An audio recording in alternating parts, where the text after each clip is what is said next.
Well, this is Mark Cooper, then head of Colchester at home.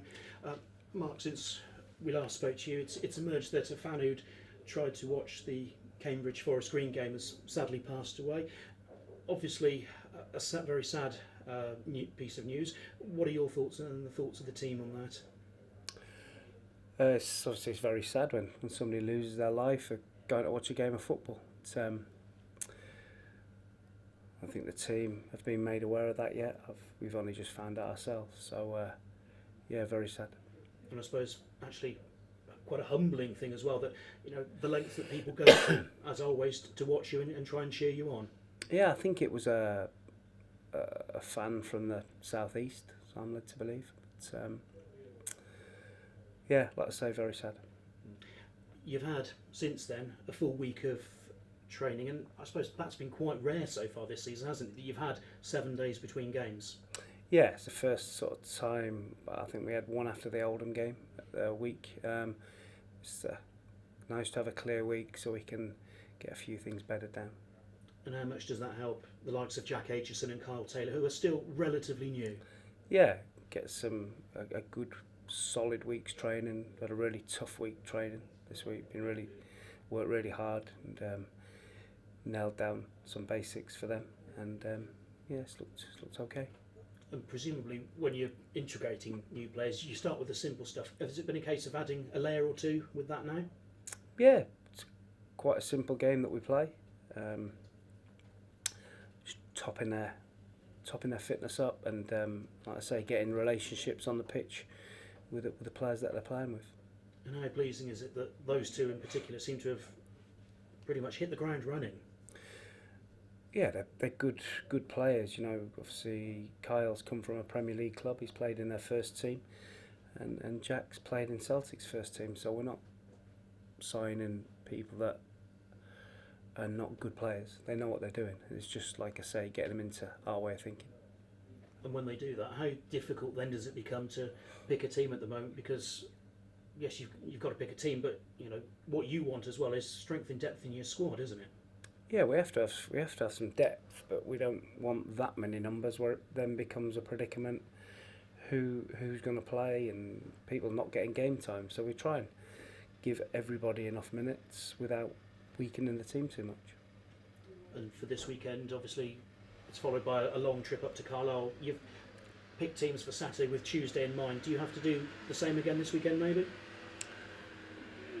I think you've always got an eye on Tuesday in terms of the distance, and but I think the most important thing is to win the game that's in front of you, and that's what we're focusing on, is trying to beat a really good Colchester team.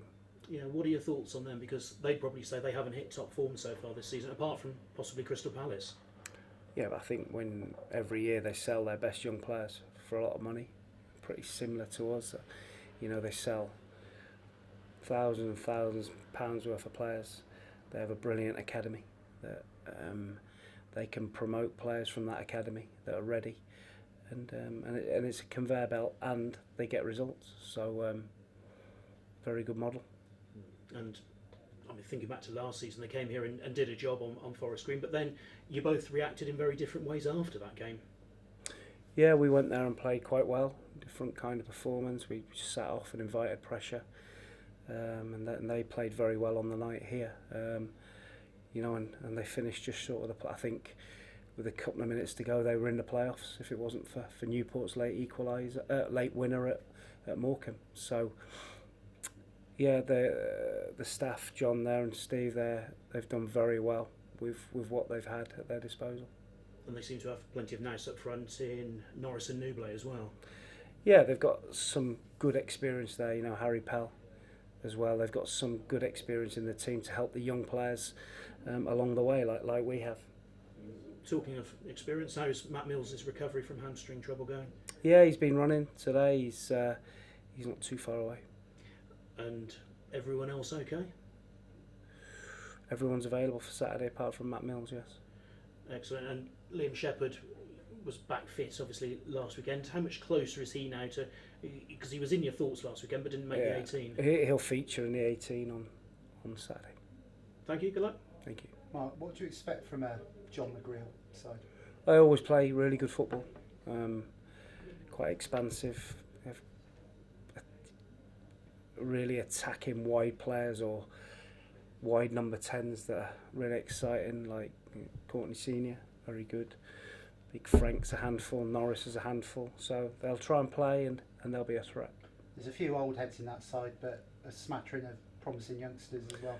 Yeah, they always sell a lot of talent. I think that's their remit, is they have to put so many players in the team at the academy and then sell them on. They do a great job at it. How do you think they've coped without Sammy Smoddix?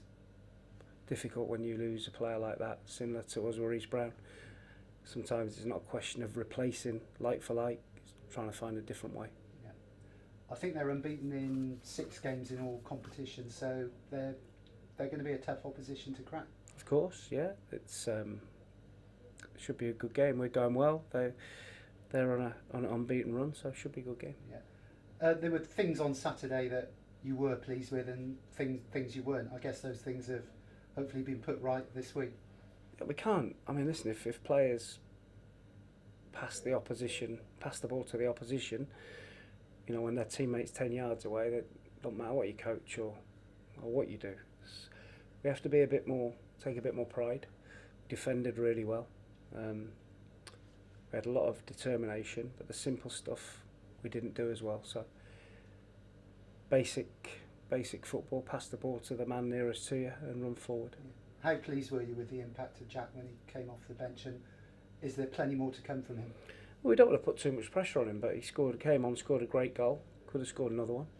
That's all you can ask. I said to the players this morning, whether you're in the team or don't start, make sure you're ready. We've got 13 points this season. 9 of those have been earned by players coming off the bench. Yeah. So it just shows you how invaluable that is.